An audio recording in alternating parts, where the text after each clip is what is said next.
Do not zombie scroll social media as a real estate agent. We need it. Personally, I love it, but we control it. In this video, I'll break down the 3 factors of social media. First, consuming it. Second, utilizing it. And third, stick around to the end because I break down a really awesome flow chart on producing it. Just quickly, I'm Callum Moore, eXp Realty real estate broker here in Ontario. And if you find these videos helpful, consider liking and subscribing. It means an absolute ton to me, but let's just dive right into it. First, consuming it. We as realtors still need to consume social media because we will be connecting with our sphere of influence and close colleagues. However, we are time blocking this. I suggest setting your timer right beside you for 7 minutes once a day and get to work. Find posts of your SOI and close colleagues and engage and ideally comment. This will not go unnoticed. This is an amazing form of staying front of mind to your SOI. Understand that the average person posting life or family content is after that engagement. They are strictly a consumer and a single poster. They are not a producer. Be that realtor that goes the extra step and engages. However, you are on the clock. If you are spending over 7 minutes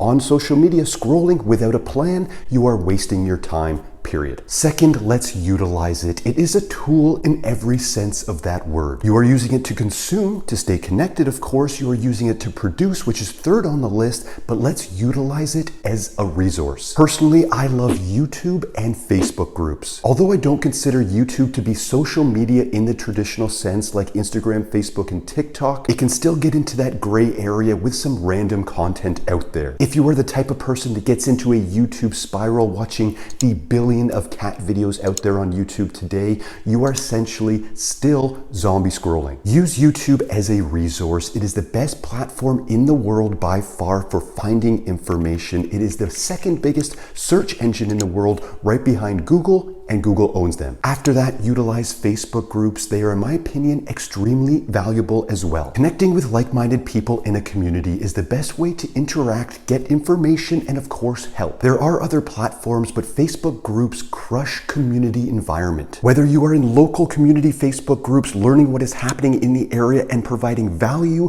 or in other groups with colleagues, partners, and team members talking strategy. Utilize the best and most valuable aspects of social media to your advantage as a resource. Third on the list, producing content. What is the best part of social media? Becoming the producer, not the consumer. What are we as realtors? We are a media company with a real estate license. This is one of the best ways to look at media and content in general. You might find yourself doing 1, 2, or all of these. 1, super long form, a podcast. 2, long form, a YouTube video, or posting organically on Facebook, which can have huge success. Third, short form videos, either YouTube shorts that at the time of this video cannot be over 60 seconds long, or Instagram and Facebook reels. And fourth, super short form, TikTok, as little as 15 seconds if you like. If you are a person that possibly plans on doing that all, I don't suggest doing that all, but if you did, you could use a flow chart like this. You could do a podcast of 1 to 3 hours long. Then you can take those subtopics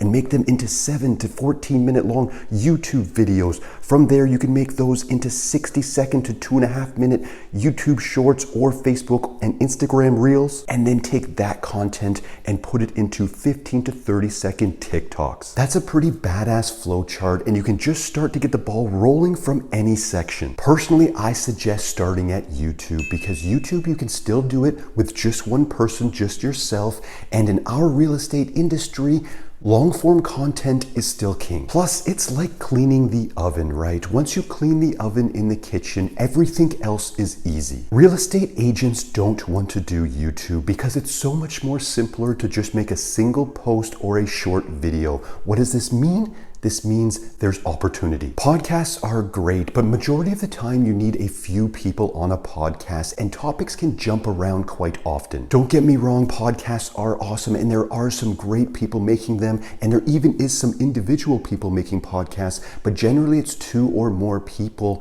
And then when you are cutting this up and you are putting it on your YouTube channel, there's going to be multiple people in your channel, on your videos at all times. Of course, whatever works for you, just stay consistent. Personally, I love YouTube. In my opinion, if you are not starting or making or adding to your YouTube channel as a real estate agent in 2024, you are leaving so much opportunity on the table. If you want to start a YouTube channel today from literally A to Z, look to my YouTube real estate brand and lead mastery course in the description below. I base the complete training on how I built two of the biggest YouTube channels in the real estate space, essentially in the world, and I'm always adding to it. That link in the description below is also a huge value link for right now for the YouTube family for the time being. So, big title of the video, do not use social media in 2024. Of course, use it, but do not zombie scroll. When you are consuming, time block it, utilize it as an amazing resource, and of course, start producing amazing content